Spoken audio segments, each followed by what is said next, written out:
இளைய தலைமுறையினரிடம் அரசியல் விழிப்புணர்வை ஏற்படுத்த என்ன செய்ய வேண்டும் என்பது குறித்து தென்காசி மாவட்டம் ஆலங்குளம் பகுதி மக்கள் முன்வைத்த கருத்துக்களை தற்போது பார்க்கலாம்.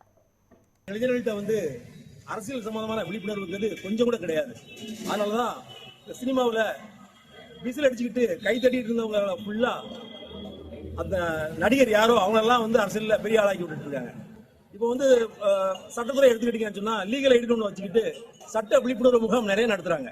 மாவட்ட நீதிமன்றம் மூலமா சட்ட லீகல் எய்டு அப்படி வச்சுக்கிட்டு சட்ட விழிப்புணர்வு முகாம் ஸ்கூலு காலேஜ் இந்த மாதிரி இடத்துல பண்றாங்க. அது போக பஸ் ஸ்டாண்ட்லேயே ஒவ்வொரு நகராட்சி பேரூராட்சி உள்ள இடத்துல பஸ் ஸ்டாண்ட்லேயே லீகல் எய்ட் சம்பந்தமா சட்ட விழிப்புணர்வு பொதுமக்களுக்கு ஏற்படுத்துறாங்க. இன்னைக்கு இளைய தலைமுறையினர் அப்படின்னு பாத்தீங்க அப்படின்னா அரசியல் விழிப்புணர்வு ரொம்ப கம்மி. ஏன்னா வீட்டுல பேசும்போதே அரசியல் ஒரு சாக்கடை, அது நமக்கு தேவையே இல்லை, நம்ம நம்ம வேலை உண்டுன்னு சுயமா நம்மளை மட்டும் சார்ந்து வாழ்ற மாதிரி ஒரு சூழ்நிலை இன்னைக்கு உள்ள பெற்றோர்களும் சரி நிறைய சூழ்நிலையும் அந்த மாதிரி வார்த்தைகளை கேட்க முடியுது. ஆனா இன்னைக்கு கண்டிப்பா சிறியவர்கள்ல இருந்து நம்ம வாலிபர்கள் வரைக்கும் அரசியலை கத்துக்கிட்டா மட்டும்தான் அடுத்த ஜெனரேஷனுக்கு ஒரு நல்ல தலைவர்களை நம்ம பார்க்க முடியும். சோ அந்த வீட்டுல இருந்து அரசியல் பேச பழகணும். இந்த இளைஞர்கள்ட்ட அரசியல் விழிப்புணர்வு குறைவா தான் இருக்கு.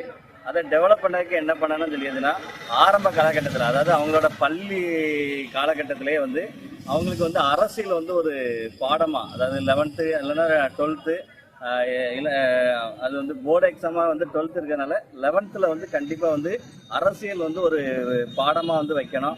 அரசியல் அப்படின்னு சொல்லும்போது ஒருத்தங்க எம்பியோ இல்லைன்னா ஒரு எம்எல்ஏவோ இல்லைன்னா ஒரு குடியரசுத் தலைவரோ இந்த மாதிரி ஒவ்வொரு பதவிக்கு அவங்க போட்டிடுறாங்கன்னா அவங்களுக்கு என்னென்ன தகுதிகள் இருக்கு, அவங்க அந்த வெற்றி பெற்று வந்தாங்கன்னா ஒரு சட்டத்தை கொண்டு வர்றதுக்கு அவங்களுக்கு என்னென்ன நடைமுறைகள்லாம் இருக்கு அப்படிங்கிறத பள்ளி பருவத்திலே அந்த +1 +2 படிக்க பையங்களுக்கு தெரிஞ்சிருக்க விதமா அரசியல் பாடத்தை வச்சா நல்லா இருக்கும். இளைய தலைமுறைக்கு இப்போ சொல்லணும்னா யூடியூப், இன்ஸ்டாகிராம் ஷார்ட்ஸ் மூலமா தான் எதுவும் சொல்லணும்னா சொல்ல முடியும் அரசியல் விழிப்புணர்வு.